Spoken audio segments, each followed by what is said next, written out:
Final Four. The following is a Learfield presentation of the Oregon Sports Network. And Oregon is going to play in the national championship game. This is Duck Insider. We need to get community. We need this thing to be bigger than just our little circle of players and coaches. Are you kidding me? Touchdown, Oregon. With 2 seconds on the clock. He hits it! That's the bigger picture in this thing, allowing the community to celebrate the hard work, blue-collar mentality this group brings to the table. And the Ducks have won it. The Ducks have won. We get to struggle together, and we get to have joy together. The Ducks are Pac-12 champions. I am so proud right now to be the head coach at Oregon. Oregon's a Fiesta Bowl champion in a 12-win season. This is Duck Insider on the Oregon Sports Network from Learfield, presented by OnPoint Community Credit Union. People are the point. Now let's go live to the Country Financial Studio to talk Oregon Duck Athletics. Oh, the grass is damn green in Eugene, isn't it? I am so glad to go on the air on a Friday saying that the phrase that Dan Lanning uttered that everyone has asked for is now on a shirt, available at shop.goducks.com, also available at the Duck Store. And after last night's convincing win for Oregon men's basketball, the grass really is damn green in Eugene. Oregon basketball sitting alone in first place in the men's Pac-12 standings. I can't believe I'm saying this, but in part because of the help of Jordan Pope and the Beavers last night. 80-80, and Jordan Pope hits the shot. Well,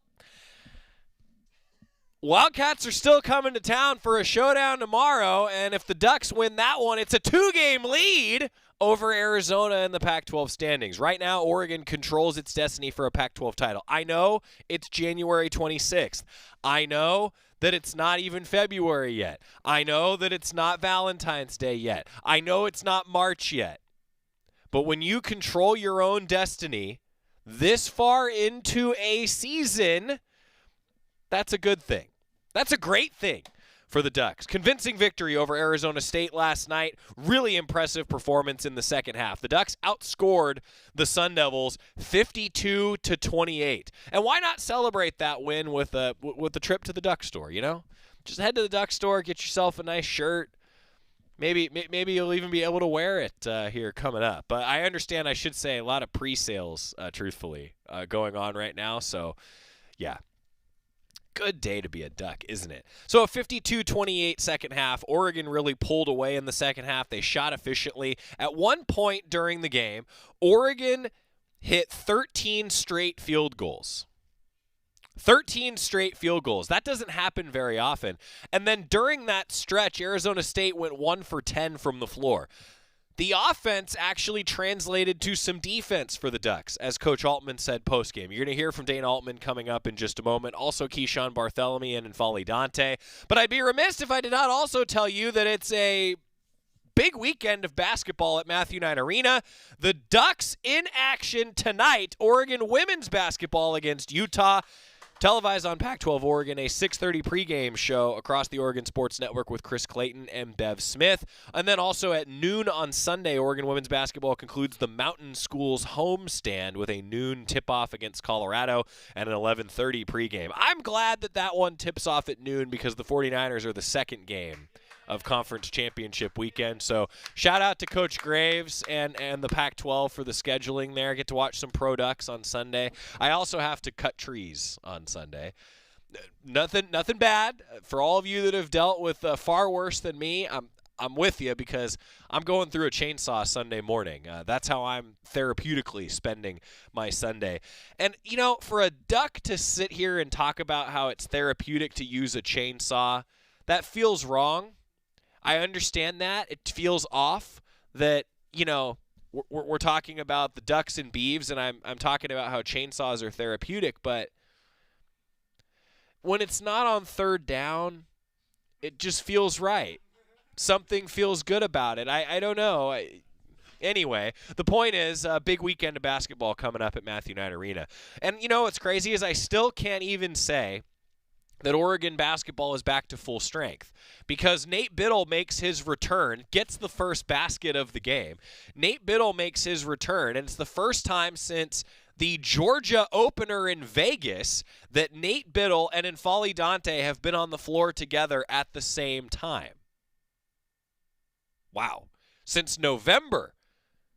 First time they've been on the floor together at the same time. But Oregon is still not full strength because Mookie Cook was out last night and hoping that he's back next week. But, I mean, someday I'm going to go on the air for a Coors Light pregame show and say, the Ducks are full strength today.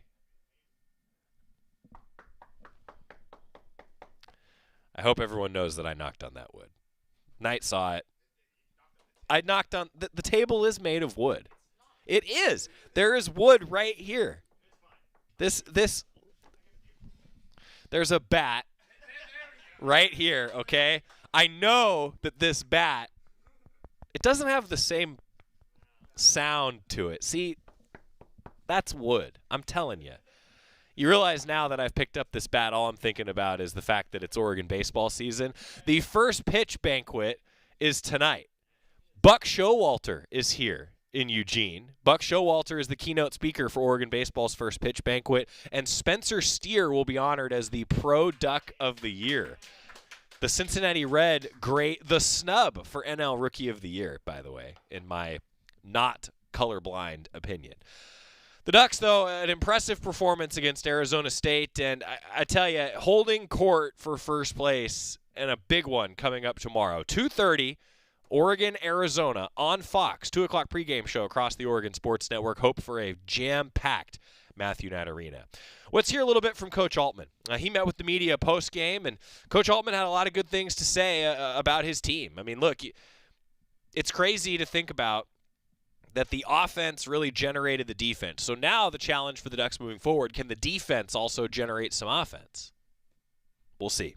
Coach Altman meeting with the media post-game. It's brought to you by the Willamette Valley Cancer Institute and Research Center. Fight like a duck with exceptional cancer care close to home. The grass is damn green in Eugene. Dana, how do you so completely turn a game on its head where you go from a 0 for 10 stretch where you're really out of sorts in the first half to making 13 in a row and holding them 1 of 10 and making them look like they don't know what they're doing? So we took some questionable shots there, and that's being nice. That got us out of rhythm, and defensively, we had 8 deflections the whole first half, and we had 27 the second half. So it gives you an idea of the difference, I thought, in intensity.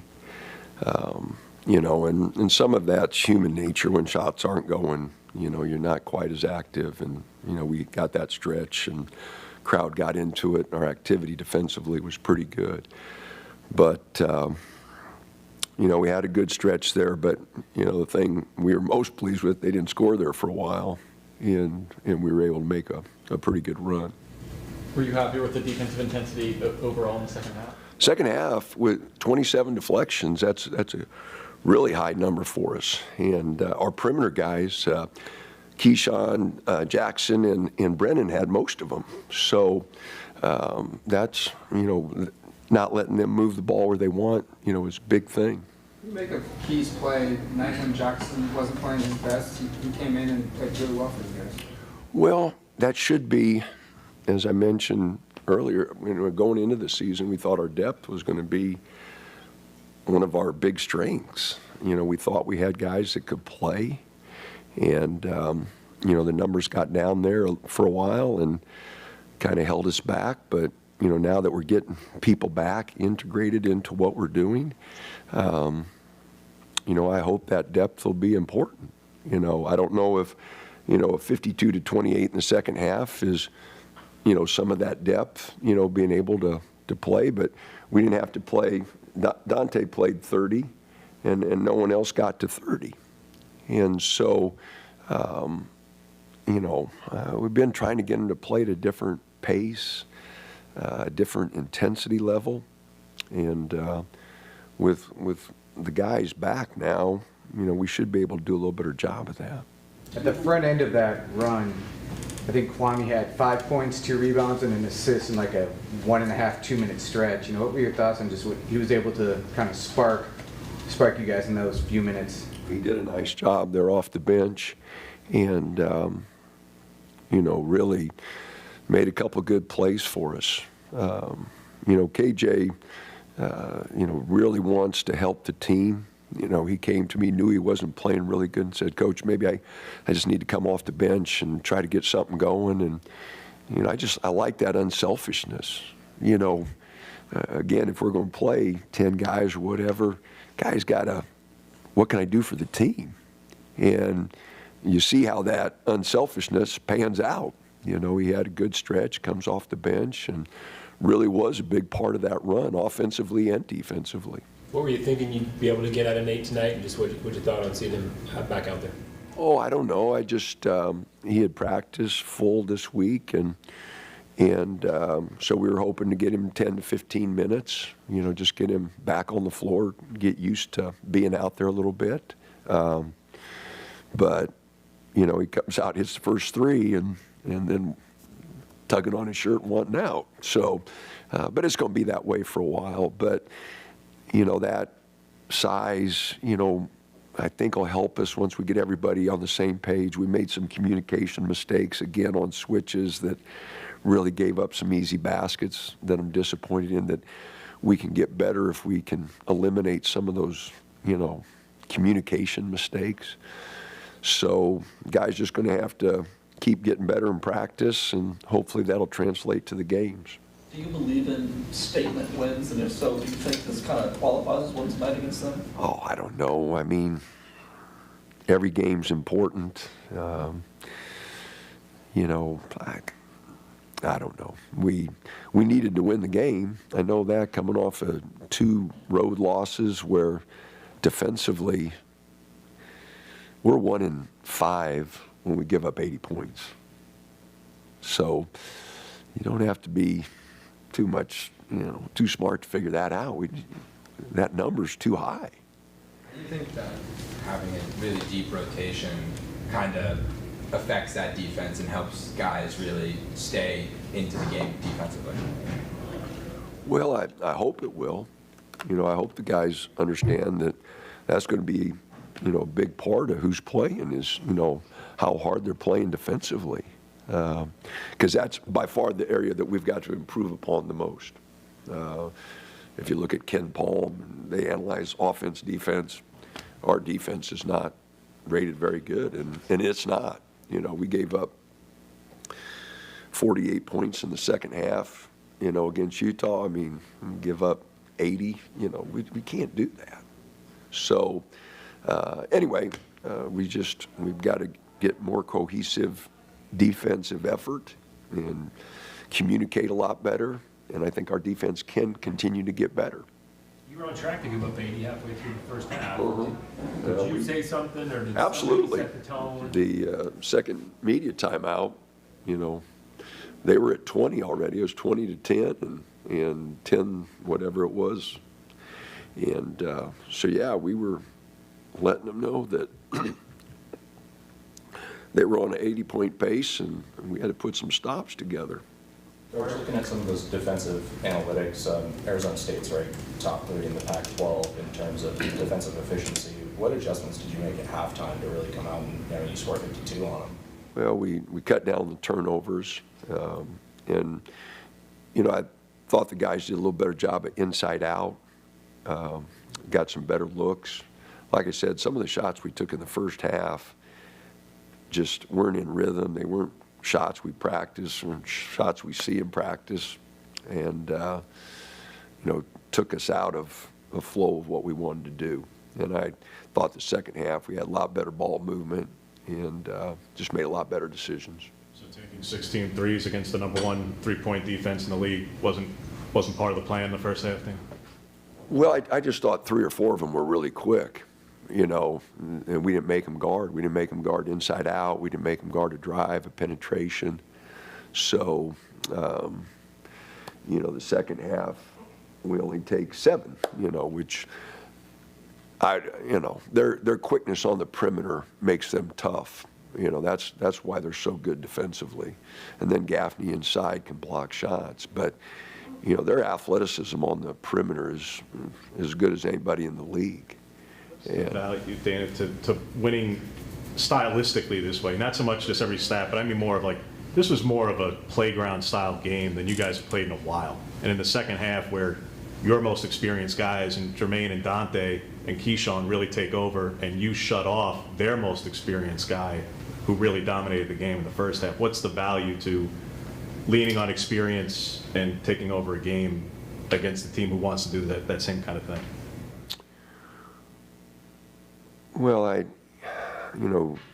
Jermaine and Dante, played really well at Utah, and I didn't think they got much help.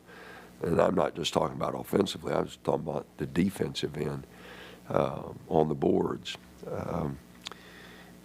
The style of the game, like I said, they grab and hold and really get after you on the perimeter. So I thought that sped us up the first half and why we took some of those bad shots.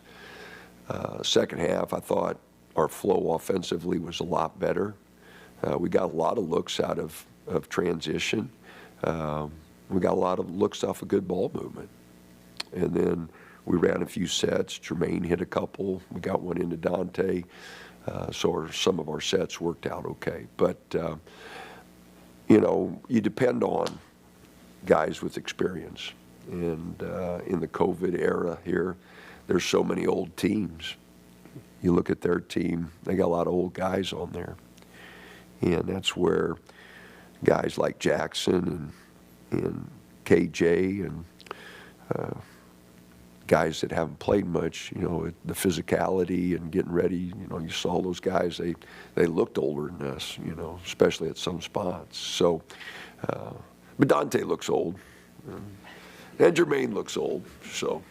Two more. We talked on Tuesday about how you wanted the team to use Dante more. Are you happy with how they used him tonight and how he's been reintegrated in the team through 4 games? Dante? Yeah. Dante, he really had offensively a very efficient game. If you take out the turnovers, he had a tremendous game. The guys are continuing to look for him. He's a really good passer. He's a willing passer. He's really looking for guys to get open, to cut. So getting him and Nate back and working them into the rotation is going to be really important for us. Your thoughts on Arizona and the matchup that becomes now that you got the win tonight? It's the next game, and they're the class of the conference right now. They're ranked and have beaten good teams. So we know we're going to have to play really well to beat them. And we know it's going to be a tough physical game. They're big and strong inside, which makes it really good that we have Dante and Nate back to try to match some of that size.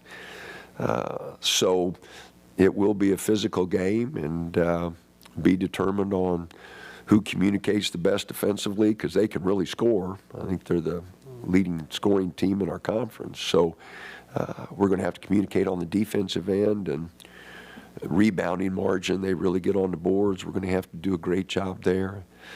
So we'll start watching film tonight and hopefully be ready for a good practice tomorrow and be ready at 2:30 on Saturday.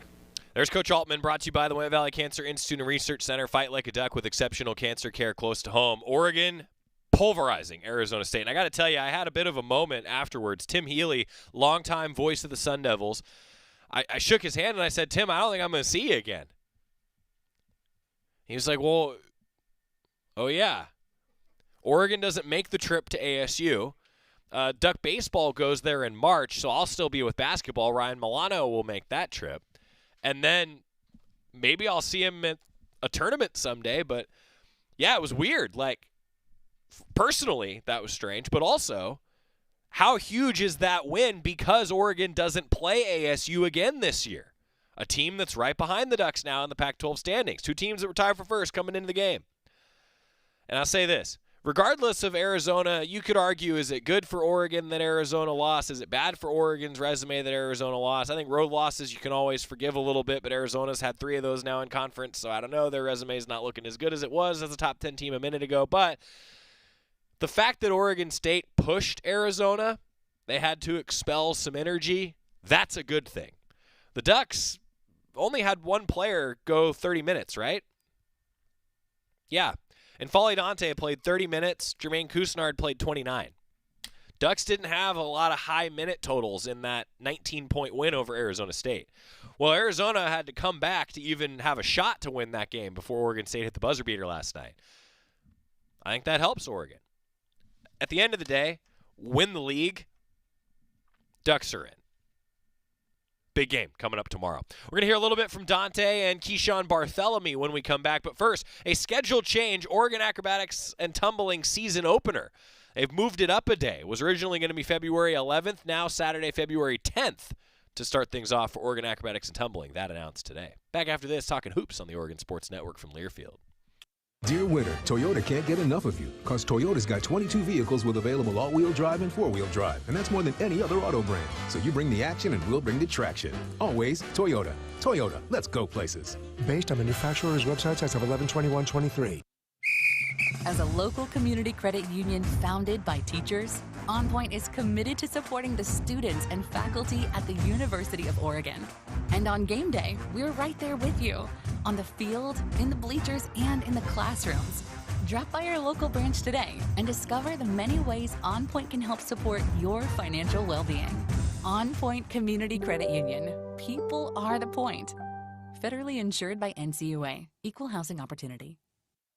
Dear winter, Toyota can't get enough of you because Toyota's got 22 vehicles with available all-wheel drive and four-wheel drive, and that's more than any other auto brand. So you bring the action and we'll bring the traction. Always Toyota. Toyota, let's go places. Based on manufacturer's websites as of 11/21/23. More Duck Insider coming up on the Oregon Sports Network from Learfield. Sometimes I just cannot believe all the storms we've gone through here. I can only hope that we'll be able to leave this house to you one day, baby. You're our legacy. Planning for these disasters will make sure we're safe, and is the best way to protect that legacy. Protect your legacy. Visit ready.gov/plan for the tools and tips you need to start your emergency preparedness plan today. Brought to you by FEMA and the Ad Council.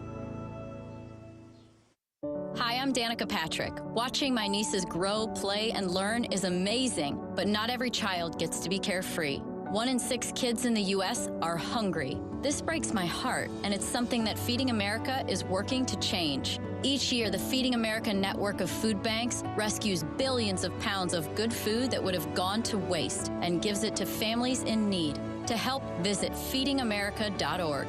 Brought to you by Feeding America and the Ad Council.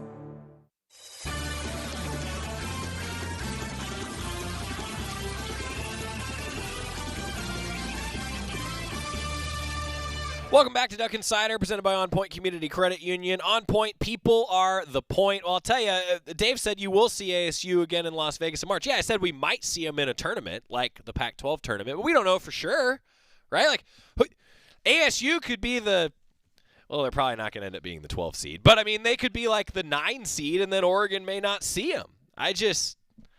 Yeah, it's going to be weird. But you're right, like, I'll probably cross paths, I mean, maybe. I don't really cross paths with a lot of other teams when we're in Las Vegas. We're all kind of spread out, honestly. Unless you play them, yeah, I don't really cross paths with them. But a big win for Oregon, and, yeah, a huge win in the conference standings because now the Ducks really do, I mean, I talk about controlling your own destiny, but the Ducks really do have a commanding advantage now, especially if Colorado stays where they're at. So Colorado's at 6-3. They're a half game behind Oregon at 6-2. Well, Colorado's got the tiebreaker right now.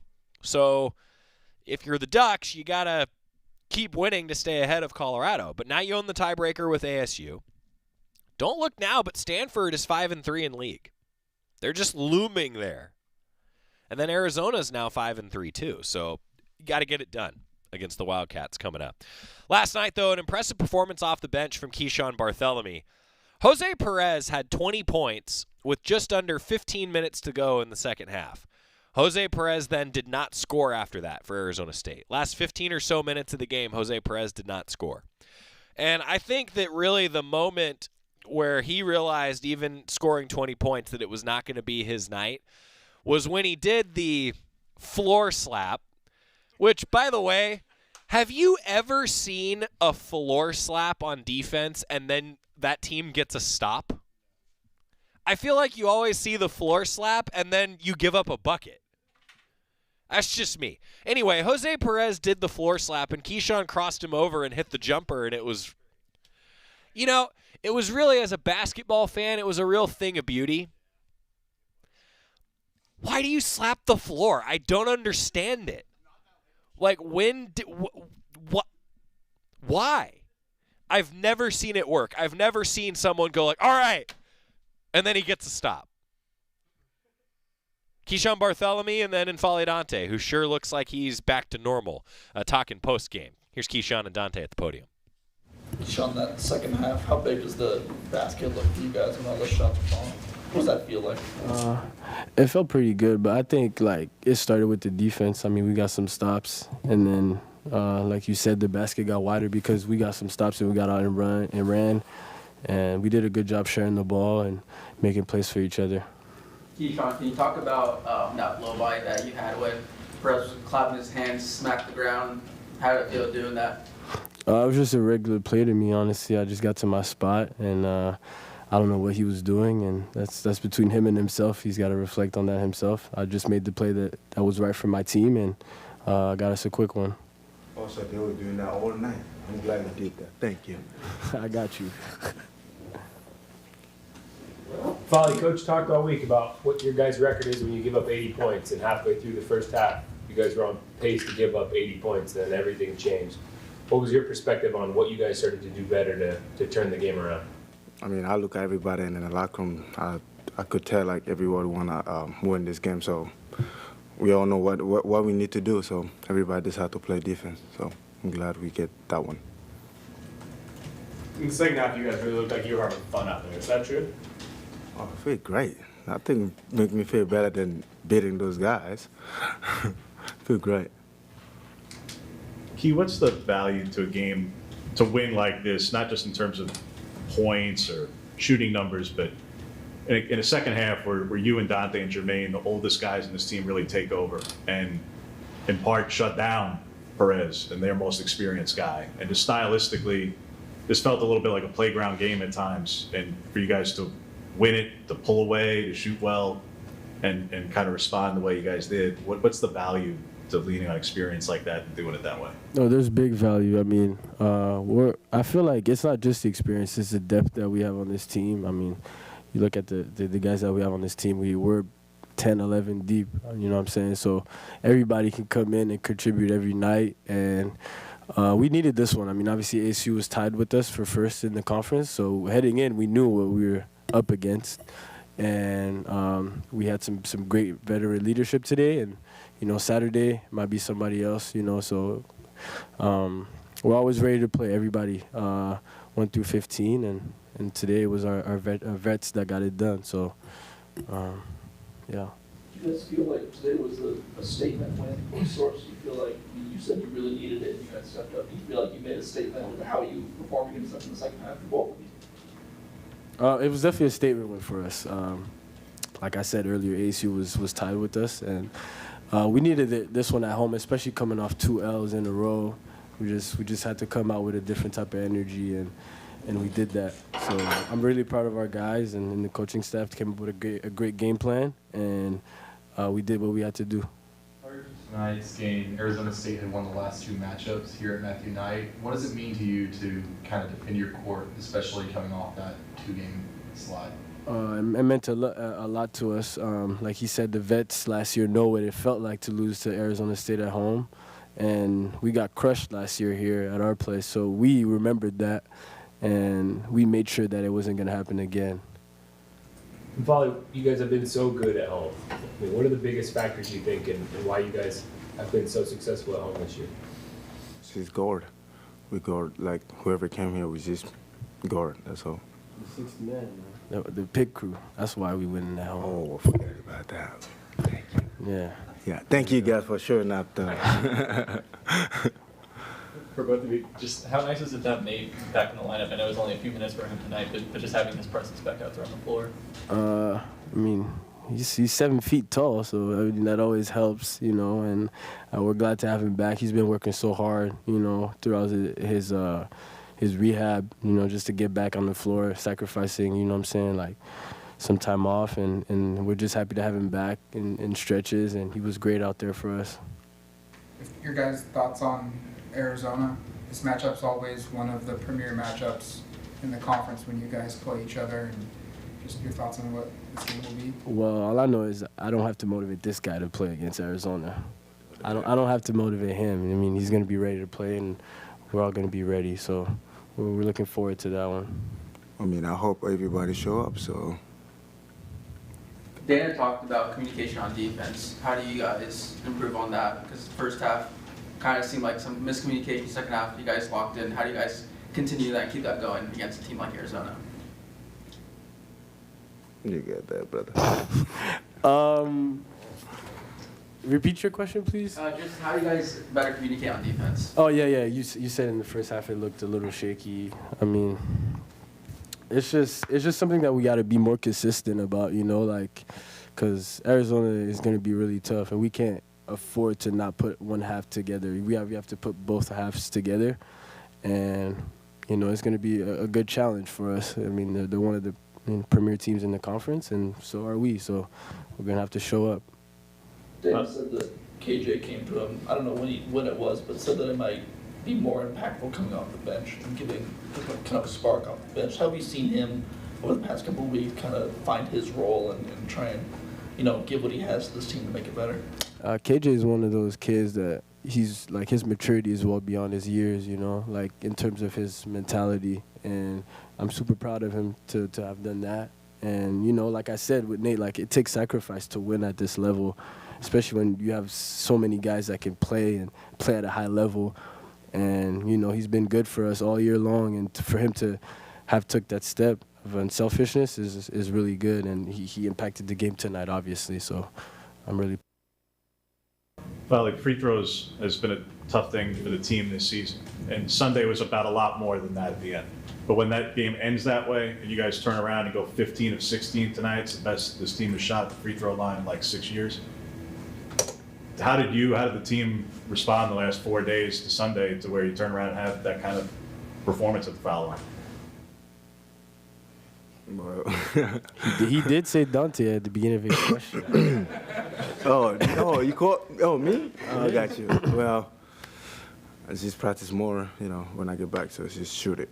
Let it fly. Like my teammate always tell me, like, you gotta go from just fly, let it fly. So I had that mindset of just let it fly. And yeah, I wonder who missed that free throw. Seriously? That's crazy. That is crazy. Last question. That's great. Folly Dante and Keyshawn Barthélemy meeting with the media afterwards. So Oregon alone in first place. A chance to hold on to that lone spot in first place with a big showdown on Fox against Arizona. When we come back, women's basketball previewing the matchups tonight. Mountain schools are in town. Keep it here on the Oregon Sports Network from Learfield. Hey Duck fans, we're all about protecting our home turf here in Eugene. You should do the same for your home with Country Financial Insurance. Most home insurance doesn't account for inflation, but with Country Financial, yours can. If something happens to your home, make sure you can rebuild the same house in the same place. Call a local representative or 866-COUNTRY and get a solid defense for your home. Home insurance policies issued by Country Mutual Insurance Company, Country Casualty Insurance Company, or Country Preferred Insurance Company, Bloomington, Illinois. Property must meet age and condition requirements, which vary by state. At Shadow Hills Country Club, we're more than just an award-winning golf course and practice facility. Our events team offers all-inclusive event pricing that allows us to take care of all the details while you enjoy your event. Our indoor and outdoor venues offer you a wide variety of fully staffed options that put the focus on you. From weddings to business and social events, at Shadow Hills Country Club Events Center, you get the benefits of a resort atmosphere and amenities in a peaceful country setting, just minutes from downtown Eugene. Call for a tour today or visit shadowhillsevents.com. Don't go anywhere. Duck Insider continues after these messages on the Oregon Sports Network from Learfield. You took the first step and quit smoking, but even former smokers may still be at risk for lung cancer. That's why SaveByTheScan.org wants you to know about a new low-dose CT scan that can detect lung cancer early.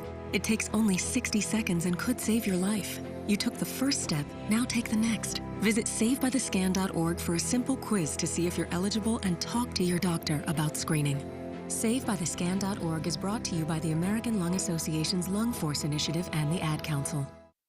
My simple solution to the problem was remove people from the scene and help them feel safer. In response to attacks against Asian Americans, Maddie Park raised over $250,000 to donate cab rides to the Asian community. There is so much more work to be done. We really need to come together and tackle this issue as a community. Support the Asian community. Learn how at lovehasnolabels.com. Brought to you by Love Has No Labels and the Ad Council.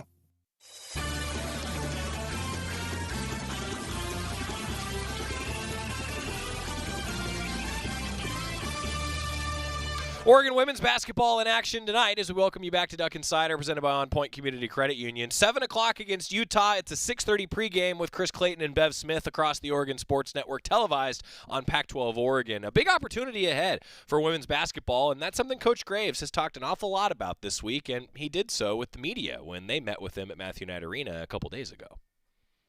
What's going to be the biggest challenge for you guys this weekend? 3-point line. And they're playing with a ton of confidence, and they have they have their whole team back healthy. Palmer came back, and it showed the other night. I thought they played with a lot of enthusiasm and grit and toughness the other night, as well as execution. But yeah, anytime you play Utah, it's 3-point line. How much of a chance do you get to watch games live? Did you watch Monday? I'm assuming you watched Monday's game live. I watched Mondays, yeah, but we'll watch lots of games. Right. So I think I watched 4 Utah games just in preparation for this game, but I've seen them play other times during the year. So, in the end, I've seen enough to know that they're really good. Yeah, and when you watch a game like that too, I think like when I was watching it, the Pac-12, anyone can. I think everyone has a transitive win over everyone at this point of the Pac-12 already, 7 games in. This is about as strong of a conference as you've seen. Well, it's the best conference in the country. For sure. And every metric, I think, shows that. Just in our case right now, the next 7 games we play are against ranked teams, 3 of whom are in the top 10. And maybe Utah might move up there, I don't know, after last night's or Monday night's win. So, yeah, it's real. And I look at the remaining schedule that we have, albeit we have a lot of home games, which is nice. We're playing somebody really, really good every weekend, and most of the time too. So, yeah, we're just, in our case, we just got to take one game at a time and do the best we can, and really just do whatever we can to beat Utah. What'd you learn from that Cal game with them chucking up 39 threes that you're going to use and implement against Utah, which is the best team in the conference in terms of efficiency and volume? Yeah, well, 10 for 39 is a percentage that you would take. The problem was we gave them too many second chance points. Our box score after that game is something I've never seen.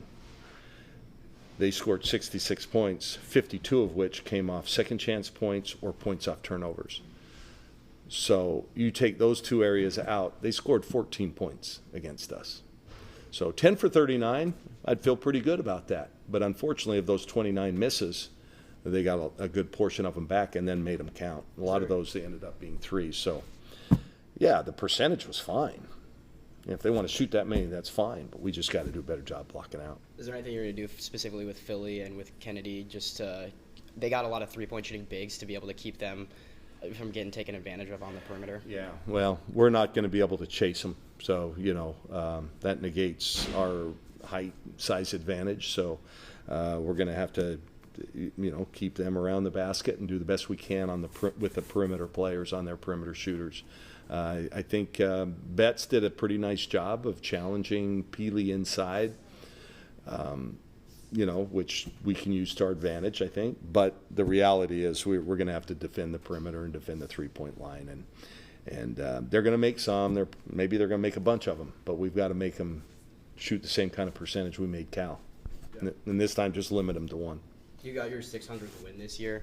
Last weekend, you got to see Vanderveer from Stanford tie the all-time wins record against you, and then beat the all-time wins record the next game. How did that feel to be a part? I mean, obviously, it's not the outcome you guys wanted. You guys want to go win that game, but how did it feel to be a part of history like that? Well, I'm glad we weren't the the record-setting game that nobody remembers who was tied. And the honest truth is, it's going to come down to her and Gino, who's going to outlast the other, because they're, I think, within 5 wins of each other. So, her record could be broken depending on how long she sticks around. But it was, it's always an honor and a privilege to coach against Tara. She's the best in the business, and she's a good friend. And, I've beaten her a good share. In fact, maybe as much, if not more, than anybody, quite frankly. But she's beaten me a lot more. You get to 1,200 for a reason. So it also pales, what I've done. I haven't scored any points or gotten any rebounds. I've had great teams. But she's doubled my total. I mean, that's incredible to think about, And she's got more years left, too. And they're going to continue to win. So I'm happy for her. I'm sad that we lost. But I'm happy for her. She's a good person, does it the right way, coaches with a lot of class, and her players play with class. Brought up rebounding there, like the Arizona weekend, you guys were great in that regard, limiting them to 1 shot, had a significant advantage, held your own against Stanford, and then there's been games like UCLA and against Cal where it's fallen apart a little bit. In the games where it's going well, what's working? In the games where it's not, what's kind of the issue? I think focus a lot of times, and I think like the Cal game, for instance, we just got way spread out. We tried to. That was on me. I don't think our game plan was what it should have been, and so when you're really spread out defensively, there's a lot more room that you've got to cover, and we're not the quickest team. So if we're spread out and our guards aren't getting a ton of those rebounds, we're in trouble. Because Philly and Kennedy aren't just going to be able to run down loose rebounds or long rebounds. And I think that is what happened. So we just got to do a better job of keeping the defense tight and really focus on it, which I think is what we did everywhere else. This upcoming stretch, you got 7 straight games against ranked teams before you head to Seattle at the end of February. What is your focus for this team? Well, that doesn't even include then the next weekend we've got after that Stanford and yeah. A good conference. Do we play Washington the last weekend or Stanford? Stanford's the last okay. game. Didn't know that. I only know the next game. And then somebody told me, I'm quoting somebody when they said the next 7 games are against ranked teams. I have no idea what our schedule is beyond this week. What is your focus for the team? Like it's obviously going to be a tough stretch for this team. Yeah. What are you going to try to help them learn and accomplish during this stretch? Number one, to see this as an opportunity and a challenge. We can beat these teams. Now obviously we have to play really well. Okay, we have to play really well, but it's doable. And so we just got to focus on what we can focus on, and then one possession at a time, one game at a time. All I can do is hope that we continue to improve, and we have been. We had a setback against Cal, but up until then we had been improving. I think with each week, playing better basketball, cleaner basketball, doing the things that we need to at least put ourselves in a position to win, and then we took a step back, and that's unfortunate. So now we have to dust ourselves off and find a way this week. We're going to have to grind one out. Yeah, it's not, listen, we're not going to be favored. We understand that. But we also have to believe that we can win. And I know I do. I've been doing this long enough to know. I mean, I remember my first year here, we weren't very good at all. Those that were around would remember that. Senior night, we beat Stanford, for crying out loud. Half our team was injured. They didn't even play. So things can happen. And we just have to continue to believe and just do the best we can each game. We've seen Peyton on the bench at games, still fiery, still, how has her role kind of, it's obviously changed because she's not able to play, but how's she kind of been just in that coach, almost coach role? Well, I think she wants to be a coach, so this is a great opportunity for her to learn what we go through as coaches. It's different when you're a player. Now and you're sitting there watching, you're going, and I know she's pulling her hair out from time to time. This could be her future right here.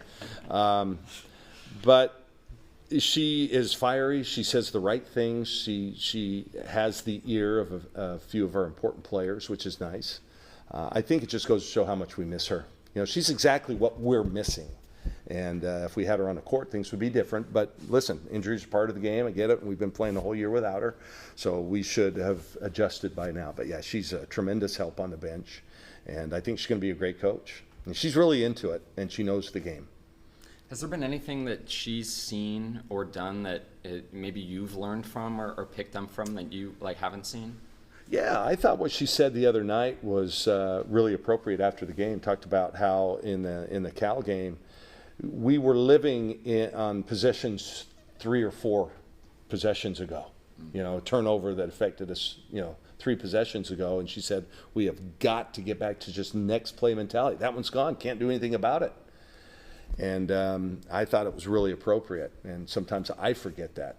Sometimes they'll turn it over and then there's possession, and then we have a timeout. And I'm saying something to that player about the turnover 3 possessions ago. So, yeah, I think we're always learning. And that's what I really appreciate about Peyton. I think she's got a good head for it. I thought that was an awesome comment from Coach Graves. I mean, one of his players giving him a reminder about that moving ahead. That's important. It's really important to have that perspective. I really loved that from Coach Graves. I really thought that it was great. We're going to get a quick timeout. When we come back, hey, it's almost baseball season. Did you know? Yeah. Baseball first pitch banquet tonight. We're going to talk a little seams when we come back on the Oregon Sports Network from Learfield. Dear winter, Toyota can't get enough of you because Toyota's got 22 vehicles with available all-wheel drive and four-wheel drive, and that's more than any other auto brand. So you bring the action and we'll bring the traction. Always Toyota. Toyota, let's go places. Based on manufacturer's websites as of 11/21/23. As a local community credit union founded by teachers, OnPoint is committed to supporting the students and faculty at the University of Oregon. And on game day, we're right there with you, on the field, in the bleachers, and in the classrooms. Drop by our local branch today and discover the many ways OnPoint can help support your financial well-being. OnPoint Community Credit Union. People are the point. Federally insured by NCUA. Equal housing opportunity. Dear winter, Toyota can't get enough of you because Toyota's got 22 vehicles with available all-wheel drive and four-wheel drive, and that's more than any other auto brand. So you bring the action and we'll bring the traction. Always Toyota. Toyota, let's go places. Based on manufacturer's websites as of 11/21/23. Duck Insider continues after this timeout on the Oregon Sports Network from Learfield. Put your phone on D&D, that means that do not disturb when you're driving. And when you're going from point A to B, I need you to stay safe, please, so always sing with me. So put your phone on D&D, that means that do not disturb when you're driving. And when you're going from point A to B, I need you to stay safe, please, so always remember this beat. Don't drive distracted. A message brought to you by the National Highway Traffic Safety Administration, Project Yellow Light, and the Ad Council. Hey, son, how are you feeling? I'm fine, Pops. What's on your mind? I can't explain it. Navigating without a compass, eyes waiting, started to wonder. Metamorphosis, the loss of who you thought you was. When your kid can't find the language, help them find the lyrics. Listen to the Sound It Out album and get tips and tools to start a conversation at sounditouttogether.org. Brought to you by Ad Council and Pivotal Ventures.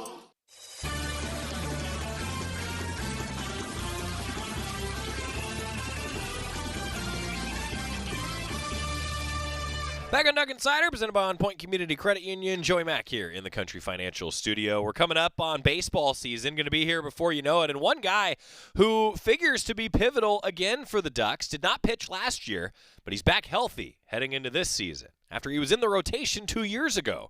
RJ Gordon, a little bit of a preview, talking about his hurt offseason and getting ready for Duck baseball here coming up the next few weeks. RJ Gordon. How you feeling health-wise? Feeling great, no issues. Healthy, can't complain. What was the injury, if you don't mind sharing out? Yeah, I had the internal brace repair, the same thing as Isaac did on the UCL. So it's not like a full torn UCL, but just had to get it repaired. Just some partial stuff going on in there, but all good now. Did you reach out to Adam Meyer as well with that same brace procedure?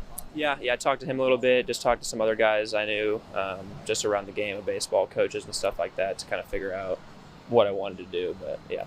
And at what point did you get the procedure done? In January. Yeah. I'll ask the same question I asked Isaac. Just the first time probably in a long time that you've gone a year without playing baseball. Just what was that like, and how do you kind of cope with that? Yeah, I mean, I've actually been injured before in long spurts of time, so I kind of understand the toll it's going to take on you mentally. But I mean, it still sucks. It's but it's part of the game and something I really couldn't control. But just kind of took it for what it was and tried to better myself in other ways mentally, and just did what I could. Yeah. I don't know how much you guys' kind of respective recoveries overlap, but how much were you able to kind of lean on each other and go through that process together, you and Isaac? A lot. Because we're roommates too, so we're together all the time. So, we just kind of went through that process together as much as we could, and just kind of learning off each other's, how we're feeling and stuff like that. And it's been great.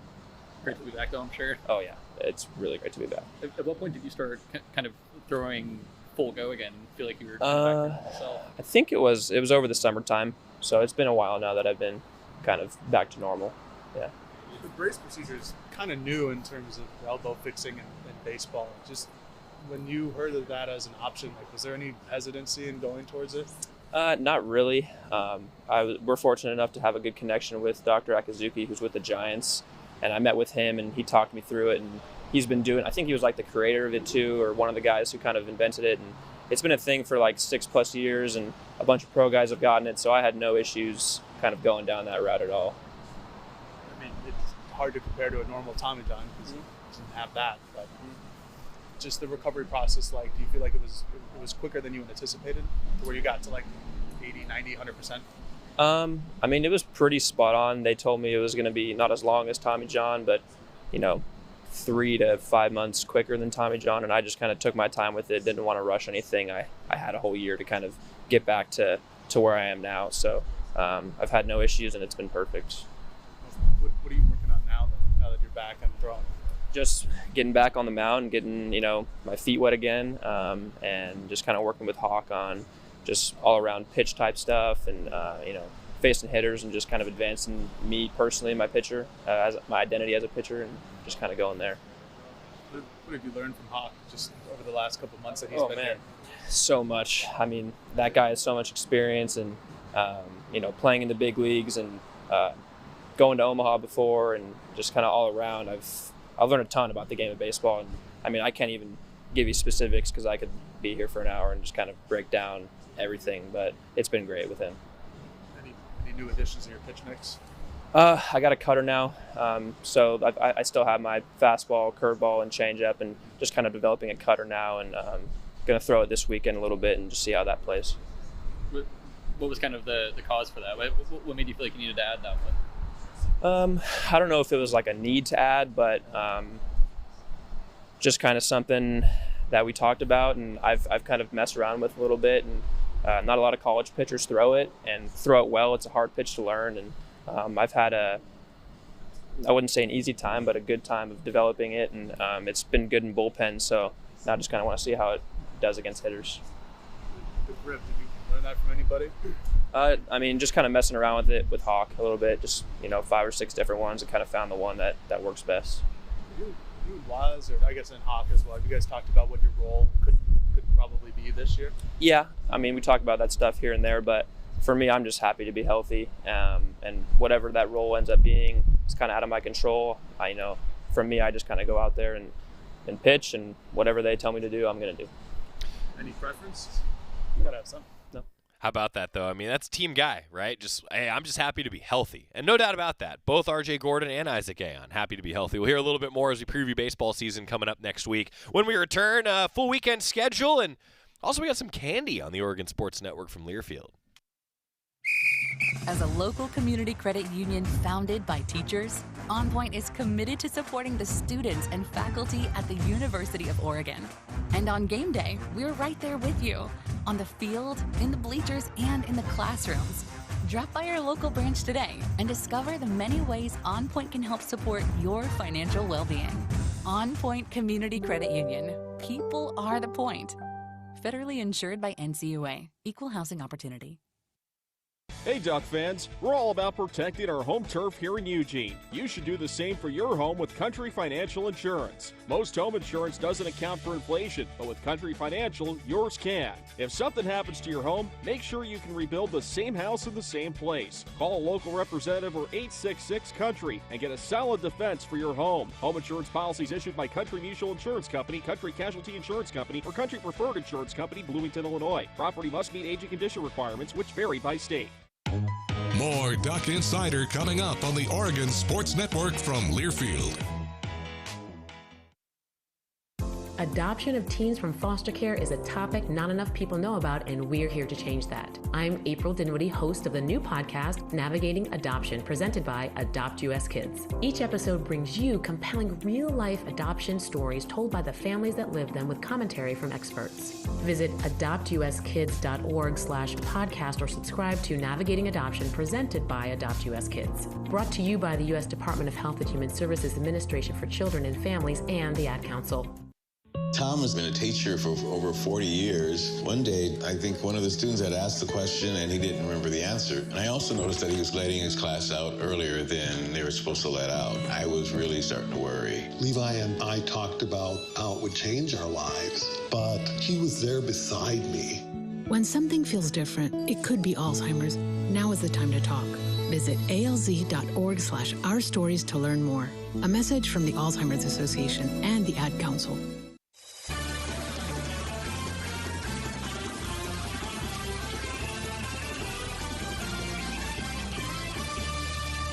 Back in the Country Financial Studio, it's Duck Insider presented by OnPoint Community Credit Union. Well, the Ducks have a busy weekend. The Razorback Invitational for Oregon Track and Field already underway today if you're live with us in the 1 o'clock hour on Friday. Continuing this weekend, a lot of the multi-events starting today and some prelims. Oregon Women's Tennis also in Chapel Hill, the ITA kickoff weekend for Oregon Women's Tennis. We'll have a lot of results on GoDucks.com. Women's basketball in action tonight. 7 o'clock start against Utah at Matthew Knight Arena. Noon on Sunday. Chris Clayton and Bev Smith have you covered. Men's basketball, 2:30 against Arizona tomorrow. It's televised on Fox.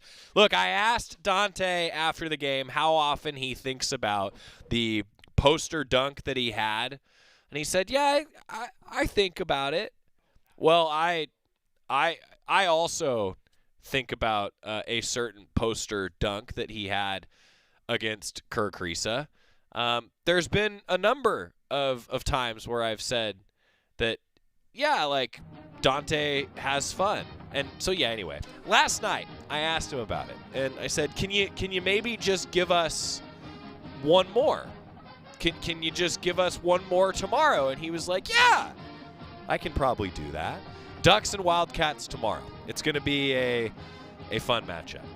It's going to be a really, really fun matchup. Ducks are in first in the Pac-12. Hoping that continues. I'm Joey Mack. See you at Matthew Knight Arena this weekend.